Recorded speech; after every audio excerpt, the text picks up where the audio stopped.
So I want to talk about an article that was in observer.com written by Michael Sonato on March 13th. Memo to the Resistance, Stop Nominating Phony Republicans in Democratic Clothing.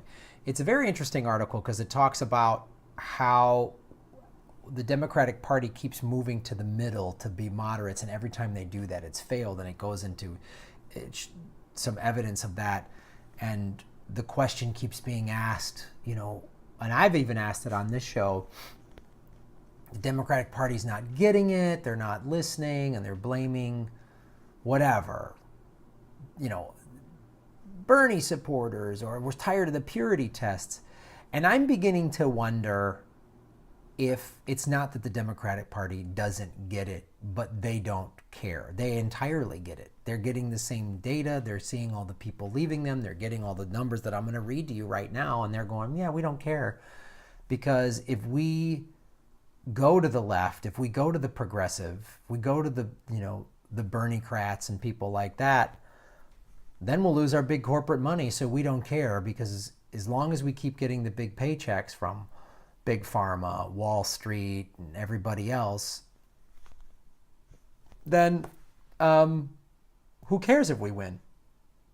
That's why I'm starting to come around on that, because I'm just like, I and many others keep screaming, well, what are the Democrats, what are they doing? Are they idiots? And it's like, maybe they're not. Maybe they're just, well, they are idiots, I think, but maybe they just are like going, yeah, I don't care. I'm getting this big pay, like some pro ball player on a losing team. This is like, I'm going to just score points for me, and I don't want my team to win the championship, because then I'll have to work harder, or I don't know what maybe that's not the best analogy, but I'm trying to find one that makes any sort of sense. So I'll read you some stuff from this article because it's pretty fascinating. With 52.2% favorability rating, Senator Bernie Sanders is one of the most popular politicians in America. In contrast, the Democratic Party's favorability is at abysmal 38.9%. Good work. It's working. It's working, DNC. Keep doing it.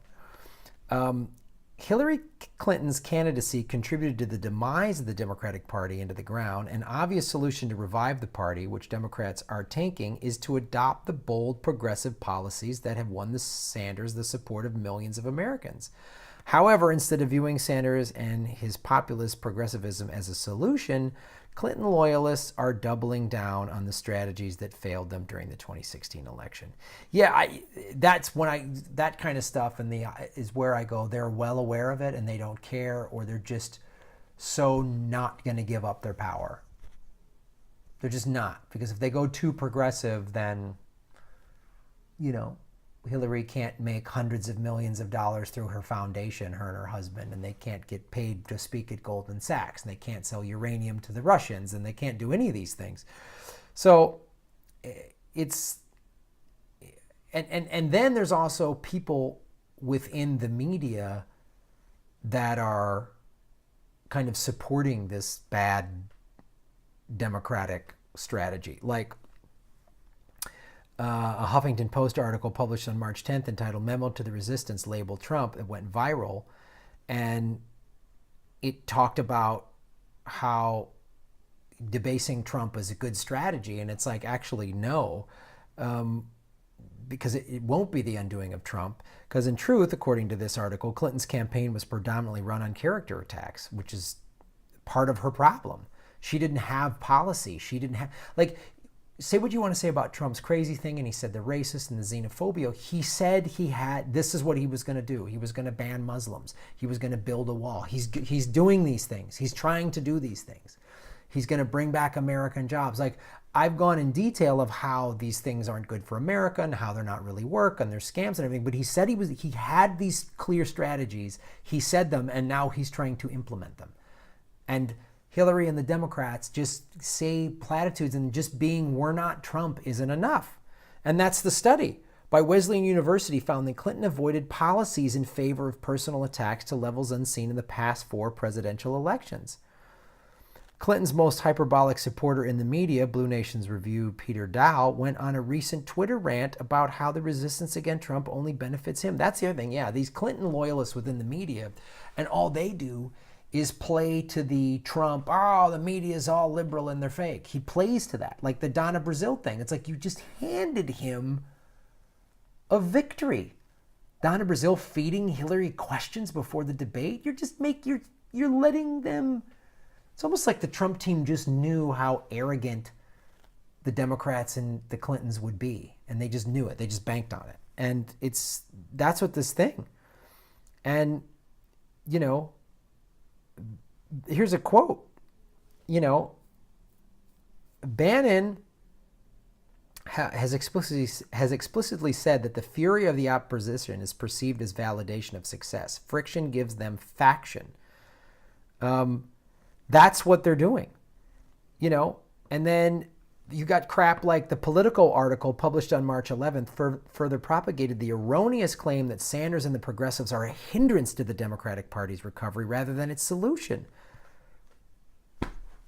He was selling out giant arenas and wasn't getting the coverage on TV. That's like why so many Bernie supporters have just rejected traditional media and they've come here to the internet. They've come to like Young Turks and the Jimmy Dore show and other shows and this one, because it's like you can't believe what the hell you're being told, And you see all these millions of people supporting this guy. You see him win and then he still didn't get all the delegates. It was like nuts. And blaming, and I'm starting to hear this thing like people are, Kamala Harris has said this, and stop holding Democrats to these purity tests. Are you out of your minds? Yes, we need to hold you to purity tests. You guys have buckled and buckled and buckled.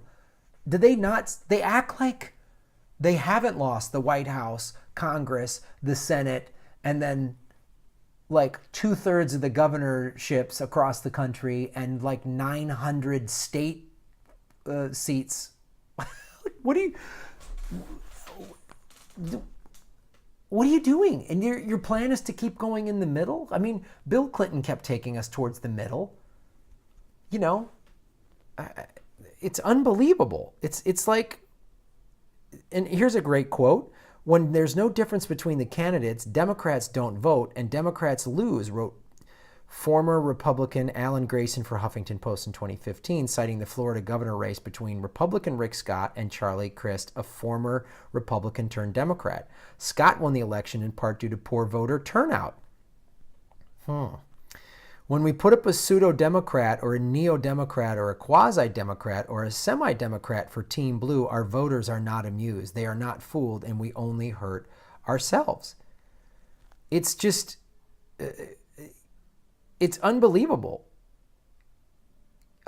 Georgia State Senator Vincent Fort and our revolution-backed candidate for Atlanta mayor echoed a similar sentiment in an interview with Politico. What people have been talking about is 27, 28, and 2018 are part of a whole that we need a progressive mayor elected in Atlanta in 2017 as a prelude to electing a Democratic governor in 18. Ford said, we need a progressive Democrat running in 18, somebody who understands that trying to be Republican light is not the way to get elected. I anticipate this playing out in the primary. I know progressives are going to say, which of the candidates is a real progressive? Which candidate can we depend on to remain progressive? Yeah, I'm asking that. Because as I've said numerous times on this show, when you go to cabinetvotes.org, you can see how all the Democrats voted for all of Trump's horrible cabinet picks. You can see plenty of them voted. Plenty of them voted for guys like Mike Pompeo and Mnuchin and a lot of those guys. They voted for him.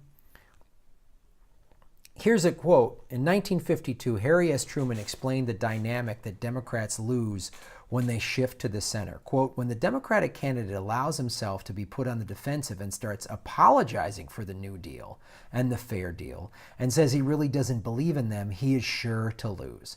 The people don't want a phony Democrat. If it's a choice between a genuine Republican and a Republican in Democratic clothing, the people will choose the genuine article every time. That is, they will take a Republican before they will a phony Democrat, and I don't want any phony Democratic candidates. And that's part of the problem. That's why so many people in America just didn't resonate with Hillary, because she's just a corporate she's a Republican in Democrat clothing. I mean, the Democratic Party has become the Republican Party, and the Republican Party has just become a bunch of insane fascists and corporate. It's nuts. Like, Truman said it in 52 and the Democrats still haven't goddamn learned it. My solution, I'm telling you, is get behind real progressives or new or younger people in the Democratic Party, or just bail on them altogether. If just some old line fake Democrat, then vote for the Green or vote for the Independent. Or you know what? Fucking run yourself. Run as an Independent or a Green or something like that, or a Democrat that's an actual progressive. Just do it yourself or vote these assholes out because they're not doing the job. And the power within the Democratic Party, the Obama and Clinton wing of the party, which controls the party, they're not going to change. They have no desire to change. They're never going to. It's not going to happen. You got to just vote their asses out of there. That's the only way. Thanks for watching. Like, subscribe. Go to my Patreon page below, because when you support this, you're supporting independent media and you are saying, suck it, corporate media.